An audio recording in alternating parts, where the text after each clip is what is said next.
Merci Madame la Présidente. Pourquoi aujourd'hui mon groupe a décidé, à l'occasion de cette journée d'initiative parlementaire, de mettre à l'ordre du jour cette proposition de résolution pour qualifier le régime politique israélien de régime d'apartheid? Pourquoi nous l'avons fait? Vous nous dites, vous auriez pu avoir d'autres propositions pour permettre d'aboutir à une solution de paix ou en tout cas pour pouvoir exprimer votre solidarité. Si nous n'en parlons pas, personne n'en parle ou si peu. Vous êtes les plus silencieux qui existent sur la situation que subissent quotidiennement les Palestiniens et les Palestiniennes. Nous en parlons pour sortir du silence. Pourquoi nous voulons qualifier ce régime politique comme un régime d'apartheid? Beaucoup d'organisations internationales aujourd'hui le font, le documentent. De très nombreux intellectuels et responsables politiques en France, à travers le monde, en Palestine et en Israël le font et le documentent. Nommer les choses, qualifier les choses, nommer les responsabilités, c'est un chemin vers la paix. Parce que sans justice, il n'y a pas de paix. Il nous faut à tout prix pouvoir nommer les choses pour aboutir au dialogue dont la ministre parle. Oui, nommer l'apartheid, c'est un chemin vers la paix et cette paix, elle conditionne l'apaisement des autres conflits du Proche et du Moyen-Orient. À ceux et celles qui nous disent à ceux et celles qui nous rétorquent que ce serions nous qui racialisons la question israélo-palestinienne. Mais écoutez donc ce que Benyamin Netanyahou lui-même dit de son régime. C'était il y a quelques années. Que nous dit-il? Israël n'est pas l'État de tous ses citoyens, mais l'État-nation du peuple juif et uniquement du peuple juif. Et c'est ce système d'oppression et de domination infligé à la population palestinienne qui a été pérennisé sans équivoque dans la loi État-nation de 2018 en consacrant en règle le fait que l'État d'Israël, je cite, est l'État-nation du peuple juif.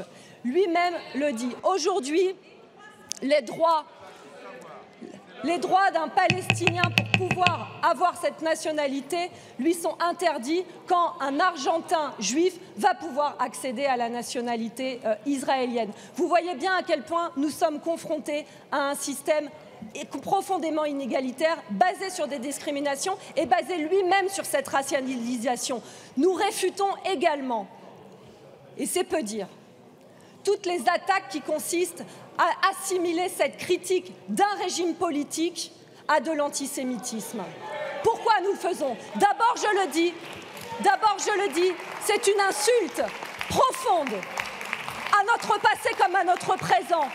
Pour nous, du groupe communiste et des ultramarins, c'est une insulte profonde. Et je vous le rappelle, chers collègues, que quand les communistes dénonçaient le système d'apartheid en Afrique du Sud, nous étions bien seuls, car la classe politique, à cette période, quand nous soutenions Nelson Mandela et quand nous dénoncions l'apartheid, vous nous traitiez de terroristes. Vous nous traitiez de terroristes. Alors franchement, profil bas. Mais surtout, chers collègues, ces accusations en antisémitisme, sur quoi elles pèsent le plus? Elles pèsent le plus sur la situation des Palestiniennes et des Palestiniens, parce que c'est le refus d'avancer vers une solution de paix. C'est ce qui permet le silence et c'est ce qui permet l'impunité d'Israël. Voilà ce que permettent ces insinuations et ces accusations diffamatoires. Arrêtez vos insultes. Ce sont des accusations diffamatoires qui nous éloignent d'un chemin de paix. Donc oui, nous sommes particulièrement fiers et c'est dans la gravité aujourd'hui que nous vous proposons ce texte. Et je dis à tous les collègues qui, sous une pression qui devient insupportable et qui cherchent à pousser au silence toutes celles et ceux qui veulent une solution de paix et qui veulent en finir avec les humiliations, les crimes qui sont commis tous les jours, quotidiennement vis-à-vis des Palestiniennes et des Palestiniens, de sortir de cette pression.